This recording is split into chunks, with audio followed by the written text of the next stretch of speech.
I'm Hemalata. Today we are going to discuss a subject accountancy for class 12, right? So in this class we are going to discuss about the important notes and it's going to be a quick revision. So it's about accountancy subject and it's going to be for class 12th, right? And here it's for non-for-profit organization and partnership accounts that we are going to discuss. So under that we have chapter 2, that is accounting for partnership. So we are going to discuss about the basic concepts which is going to be important from your examination point of view. So let's take up for the discussion that the first basic thing is that any change in existing agreement of partnership accounts. So we know that under partnership accounts we have to deal with n number of various agreements, okay, maybe for the purpose of sharing the profit or to bear the losses, so whatever it might be. So there is some agreement which is required among the partners, right? Here you can see that any change in existing agreement of partnership accounts to reconstitution of a firm, as a result the existing agreement comes to an end and a new agreement comes into existence and the firm continues. So this is the basic things that we have to understand. So what happens when there is a change in the agreement, existing agreement of the partnership accounts? This is going to result the existing agreement comes to an end. If you find any changes, so the agreement will come to an end and a new agreement comes into existence and the firm is going to continue. They are not going to wind up this kind of partnership firms. The modes of reconstitution of a partnership firm is the basic thing that we have to understand. So we know that there is a reconstitution of a partnership firm. So let's discuss about the various or different modes of reconstitution of a partnership firm. So under this you can understand a reconstitution of a firm can take place in any of the following ways. Firstly, we have change in the profit sharing ratio of existing partners.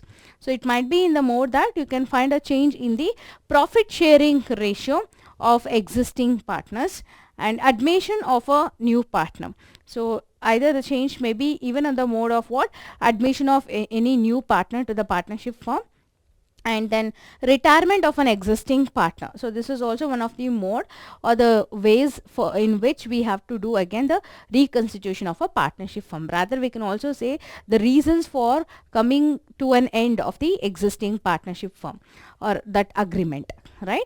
Then death of a partner is also one of the reason that where we need to reconstitute the partnership agreement or partnership firm, right? Makes us to reframe the agreement. Okay, next is change in profit sharing ratio among the existing partners. So you can also find that here change in profit sharing ratio among the existing partners. So what do we have to understand under this is that when one or more partners acquire an interest in the business from another partners, it is said to be a change in the profit sharing ratio in a partnership firm.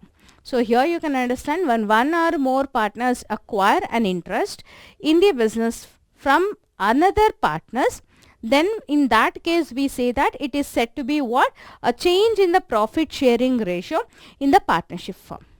A change in the profit sharing ratio among the existing partners means it is a reconstitution of the firm without admission, retirement or death of a new partners. So again, if there is any change in the profit sharing ratio among the existing partners, it means what? It is a reconstitution of the firm without admission, retirement or death of a new partners. The sacrifice made or gain received by a partner is calculated by deducting the new share from the old share of a partner. So again, so the sacrifice made or gain which is received by a partner, how do they calculate this is that it is calculated by deducting the new share from the old share of a partner. Fine. Then sacrificing or what we call it as gaining the share is equal to old share minus new share. This is how we have to identify the sacrificing or sharing gaining share, right? Then reconstitution of a partnership firm. So when it is required when there is a change in the profit sharing ratio, that is 43. Fine.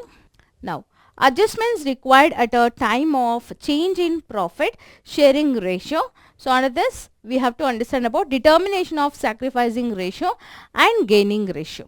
So under this we have new profit ratio, profit sharing ratio.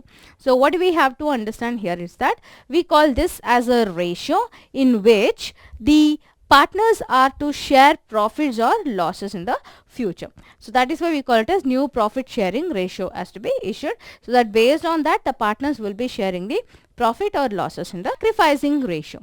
It is the ratio in which the partners have agreed to sacrifice their share of profit in favor of other partners or partners, right? This ratio is calculated by taking out the difference between old profit share and along with that new profit share. So how do we calculate this sacrificing ratio? This will be calculated by taking out the differences which is available between old profit share and a new profit share, right? So that is why we use a formula that sacrificing ratio is equal to old ratio minus new ratio. The difference is what we call it as sacrificing ratio. Gaining ratio. So it is the ratio in which the partners have agreed to gain their share of profit from other partners. So this ratio is calculated by what? How? Taking out the difference between new profit share and a old profit share. So that is also we call it as gaining ratio, and we have already discussed with the formula that is gaining ratio is equal to new share minus accounting treatment of goodwill. So this is also an important concept that we have to understand here, because goodwill is a reputation which is built by the organization. So we should understand that what should be the accounting treatment for goodwill. The entry to be passed for adjustment of goodwill when there is a change in profit sharing ratio is gaining partners capital or current account debtor in gaining ratio.